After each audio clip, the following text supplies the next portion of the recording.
Anda tahu siapa yang digendong sama si buta dari Gua Hatu? Sekarang jualan es teh.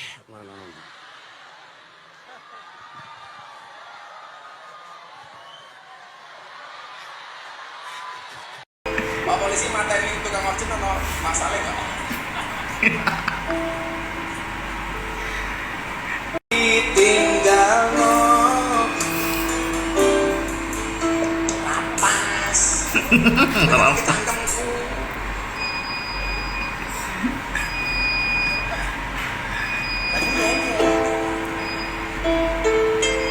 Pak polisi materi tukang ojek ono masalah nggak?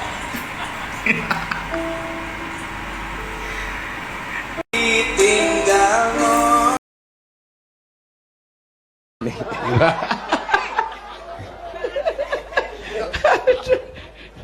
Yes, monggo.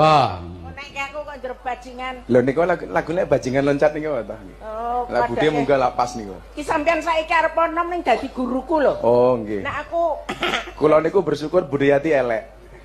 Mila dadi sinden. Layu dadi lonte to niki. Oh, mboten Bude nggih. saiki kok dadi suarane kaya ngono. Nggih. Oh, untung Gus, Pripun? sampean kene saiki dadi ora ustad kok ya? Ora ustad. Ora ustad kok ya? Nggih, niki kan padha. Ora kiai ya dudu ya. Mboten.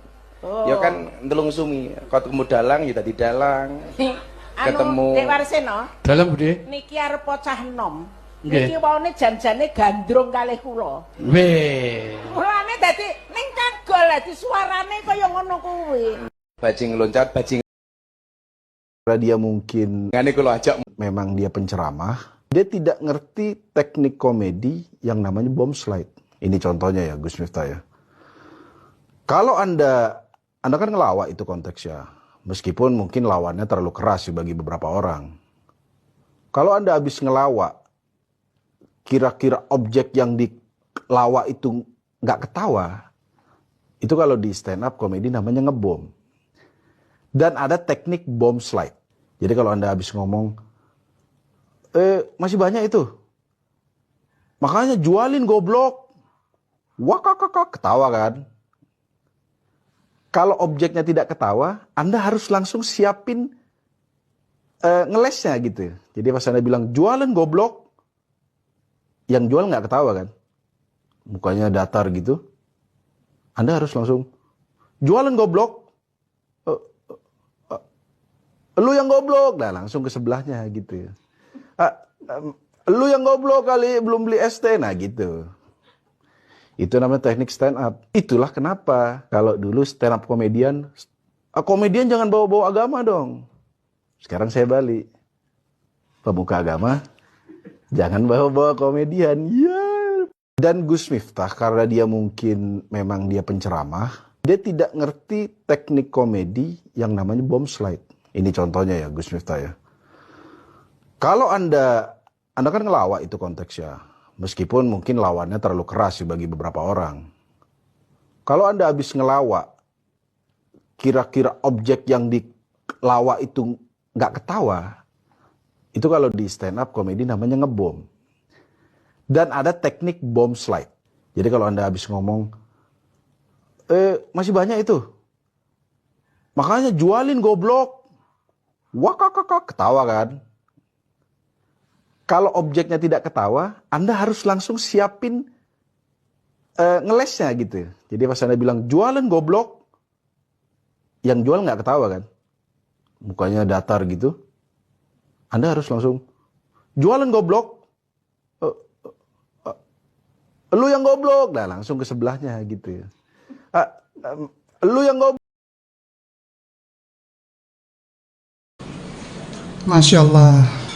Ya, ini sebenarnya alasan saja yang disampaikan oleh Kainama ketika bicara sama Pak Muriwali.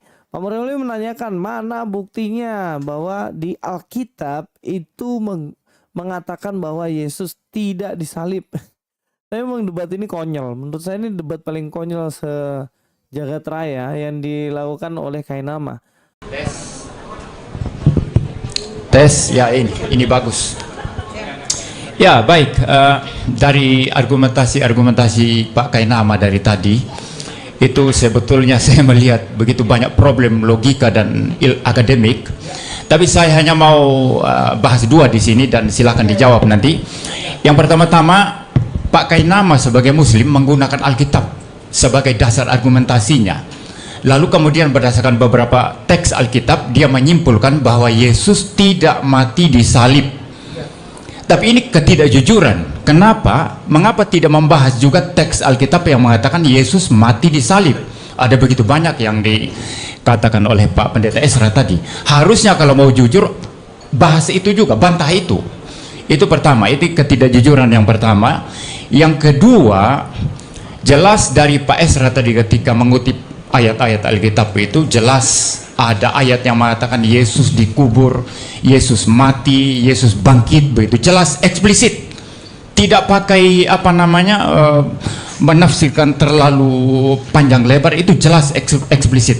Yang kita minta itu dari Pak Kainama ayat eksplisit dari Alkitab yang mana yang mengatakan Yesus tidak mati. Tidak ada. Maka itu semua berdasarkan tafsiran dia mengambil kesimpulan yang mengatakan Yesus tidak mati. Baik, Ya, saya pertanyaannya, pikir Pak? itu ya. Ya itu pertanyaan saya, silakan dijawab. Belum ada pertanyaannya, Pak. Problem ini silakan dijawab kan? Ya itu pertanyaannya. Itu baru pernyataan. Tunjukkan teks Alkitab yang clear, yang eksplisit yang mengatakan Yesus tidak mati. Coba buka Alkitab sekarang, satu ayat saja. Baik. Saya berarti tantang itu satu ayat pertanyaannya. saja, buka sekarang. Oke, baik, itu pertanyaannya. Silakan ya. dijawab. Baik. Terima kasih, Pak.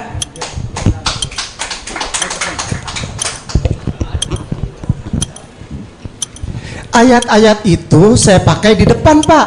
Kenapa Bapak tantang saya sekarang lagi? Oh, balik lagi. Langsung buka ayat Tadi udah dibuka di depan. yang mengatakan Yesus tidak mati mana? Langsung buka sekarang. Ya tadi udah dibuka di depan. Ya buka sekarang, buka. Tadi di depan sudah. Kenapa saya harus buka lagi? Sekarang dibuka Kalau mau buka lagi. Oke. Yang mengatakan Baik, Yesus penonton tidak boleh tenang dulu. Baik, Bapak boleh kembali ke tempat duduknya nggak apa-apa? Silahkan. Silahkan kembali ke tempat duduknya. Oke, ya buka aja ya. Jangan diikutin gitu. Nggak bagus sih. Yang tadi yang pertama itu, yang itu satu. Buka. Masya Allah. Dari tadi Pak Pendeta kemana aja, tapi nggak apa-apa lah. Enggak ya, buka aja. Kami juga akan minta untuk buka. Ya tadi. Buka sekarang, buka. Saya mau lihat sekarang. Oke, boleh tenang dulu ya, Pak ya. Oke, baik, boleh tenang dulu. Iya. Boleh tenang dulu Santuy sebagai aja audiens. sih. Santuy aja. Kenapa jadi kayak ada kolektor gitu? Iya. Iya yang tadi ada, kok santuy aja Pak. Yang tadi yang mana? Saya mau lihat sekarang. Saya Ini lagi dibuka, santuy aja. Iya, baik, tenang, nggak apa-apa. Tidak apa-apa, Pak. Baik ya. Sudah tidak apa-apa ya, Pak ya. Harap audiens untuk tenang kembali.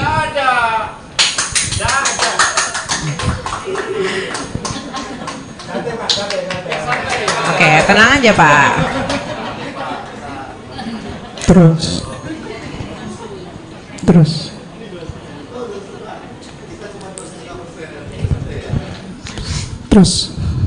Gedein ya. Ya. Ini. Ya. Pak, mohon untuk tenang dulu, biarkan untuk narasumbernya menjawab dulu ya, Pak Ya, ya. saya menjawab ya Pak Pendeta. Ya ini yang saya pakai tadi Pak Pendeta. Karena di sini pakainya soma, bukan petoma gitu. Yang saya tanya ayat eksplisit yang mengatakan Alkitab mengatakan Yesus tidak mati. Itu yang saya minta, bukan itu. Itu tafsiran Anda. Pak, sudah biarkan untuk narasumbernya menjawab ya, Pak. Kan Ya, saya untuk referensi jawab. SD, Saya kan silakan. jawab. Oke, silakan jawab aja, Pak. Silakan Iya jawab. ini silakan. saya jawab ini udah kan.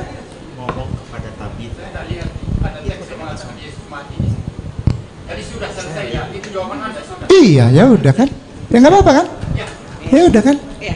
Ya kan. Karena dia ingin membuktikan bahwa Yesus tidak disalibkan, tidak bangkit, dan itu diambil bukti-buktinya semua dari Alkitab. Sedangkan 100% Alkitab itu menyatakan bahwa Yesus itu mati dan bangkit. Dia kok berani-beraninya nyomot ayat dan kemudian mengatakan bahwa Yesus tidak mati. Dan inilah yang dia pakai dalam perdebatan ini. Sehingga Pak Muriwali rasa, coba tunjukin adakah ayat Alkitab yang secara terang-terangan mengatakan bahwa Yesus tidak disalib, dan ternyata tidak ada, cuy. Dia mengatakan bahwa ini saya sudah buktikan. Nah, buktinya tadi kalau kita lihat ya dari Yohanes 19 ayat 38. Bagaimana ceritanya? Dia kutip ini untuk menunjukkan bahwa Yesus tidak disalibkan. Sedangkan ayat ini secara jelas bilang gini. Sesudah itu Yusuf dari Arimatea, ia murid Yesus, tetapi sembunyi-sembunyi karena takut kepada orang-orang Yahudi, meminta kepada Pilatus supaya ia diperbolehkan menurunkan mayat Yesus, dan Pilatus meluluskan permintaannya itu, lalu datanglah ia dan menurunkan mayat itu. Loh, jelas loh dikatakan ya, menurunkan mayat Yesus. Kalau kita lihat di sini dalam bahasa Inggrisnya kan kita lihat ya, the body of Jesus nih ya. Take away the body of Jesus. Nah, kalau kita lihat sih and took the body of Jesus. Nah, kalau kita lihat berarti kan itu tubuh ya. Tubuhnya Yesus, bukan tubuhnya siapa-siapa lah. Terus kenapa ayat ini dipakai sama Kainama untuk menunjukkan bahwa Yesus tidak mati dan salibkan? Kan konyol kan. Nah, coba bahasa Yunaninya di sini. Di sini kan dikatakan soma. Soma itu apa? Soma itu ya tadi tubuh manusia, itu namanya soma. Dalam Matius 27 ayat 52, Lukas 17:37 banyak banget sebenarnya. Jadi tubuh yang bisa mati, tubuh fisik kita ini dia memakai kata soma. Jadi mau cari apa lagi? Sudah jelas tubuhnya itu diambil, dia mintakan sama Pilatus, kemudian dikuburkan di kuburan dari Yusuf dari Arimatea. Sebenarnya sederhananya seperti itu, dan ayat ini tidak bisa dipakai dong sama Kainama untuk menunjukkan Yesus tidak disalibkan. Justru konyol, justru ayat itu mengatakan bahwa Yesus benar-benar disalib. Bagaimana mungkin murid-murid Yesus meminta mayat Yesus kalau dia tidak disalibkan? Mintanya kepada Pilatus karena dia yang punya hak untuk menyalibkan pada waktu itu kan. Ya, apa sih Kainama ini? Maksudnya apa tujuanmu itu loh?